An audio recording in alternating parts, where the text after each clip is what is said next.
C'est très important. Donc, lorsque tu vis ici, ne pense pas que tout de ta vie ne se limite qu'à tout ce qui y est ici.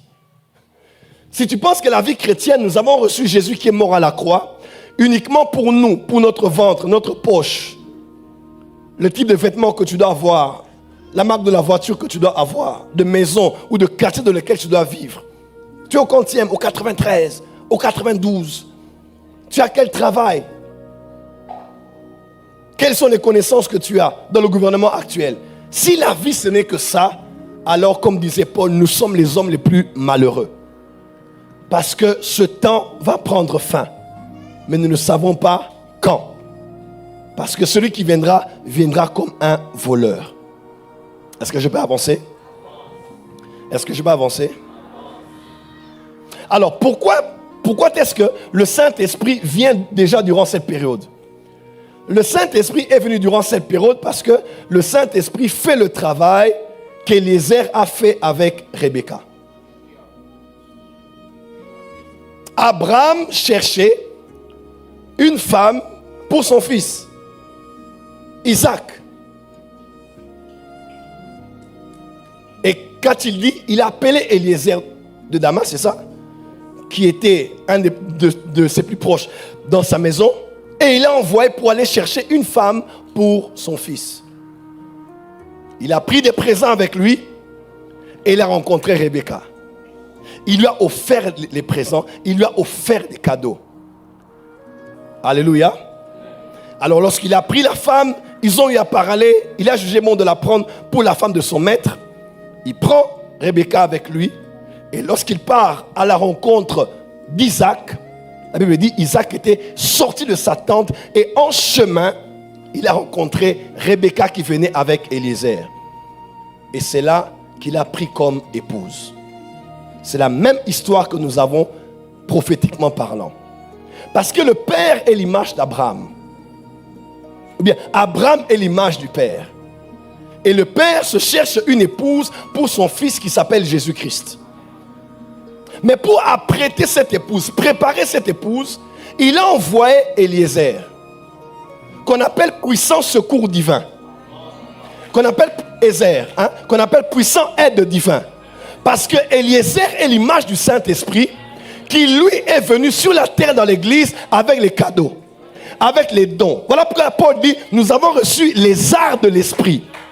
Art en grec, art veut dire bague de fiançailles.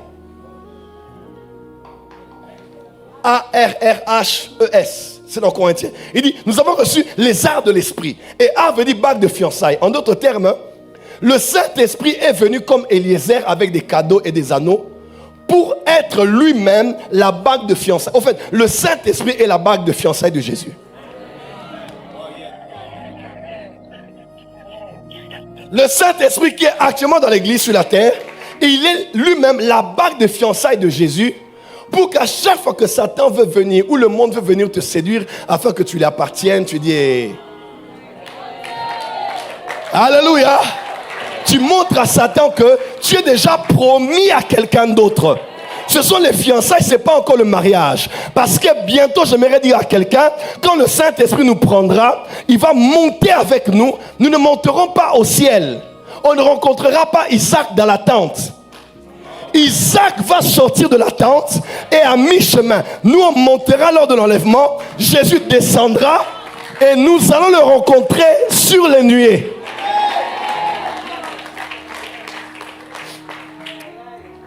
Come on. Come on. Come on. Dis avec moi, Saint-Esprit. Tu es la bague de fiançailles de Jésus. Dans le Saint-Esprit, comme on dit dans Ephésiens, nous avons été scellés de l'Esprit pour le jour de la rédemption. Dans le Saint-Esprit nous a scellés pour dire, voilà la marque, pouf, que tu es cacheté. Toi, tu appartiens à Jésus.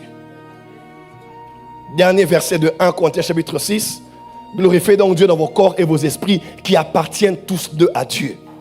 Dis à ton voisin, j'appartiens à Jésus. Je suis la fiancée. Bientôt, les noces de l'agneau. Et c'est là où nous sommes actuellement. Nous sommes à l'ère de la grâce. Et j'aimerais te dire, tout ce qui va t'arriver plus tard, que ce soit au ciel, que ce soit ici, que ce soit là-bas, dépend de comment ta vie sera vécue ici. Dans toutes ces dimensions, il y aura des récompenses. Est-ce que tu le sais? Quand nous serons enlevés au ciel, il y a ce qu'on appelle, nous comparaîtrons pour le bema de Christ, B-E-M-A, pour le jugement. Donc, on ne sera pas jugé au ciel pour nos péchés. On sera jugé pour les œuvres à celui qui vaincra.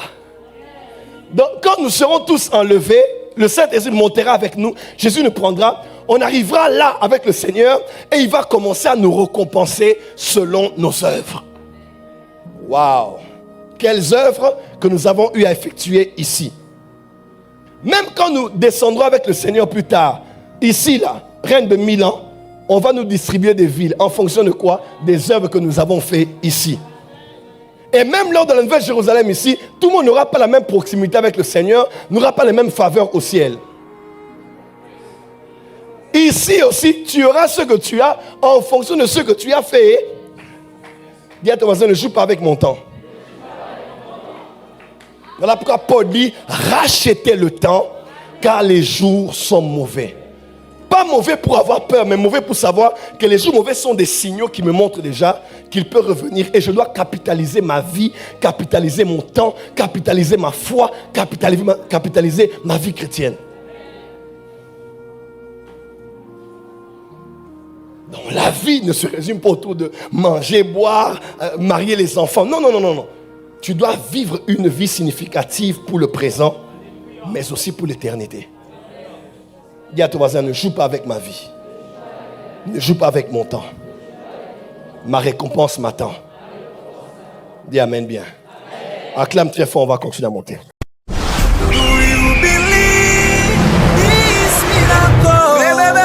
Supernatural dunamis power.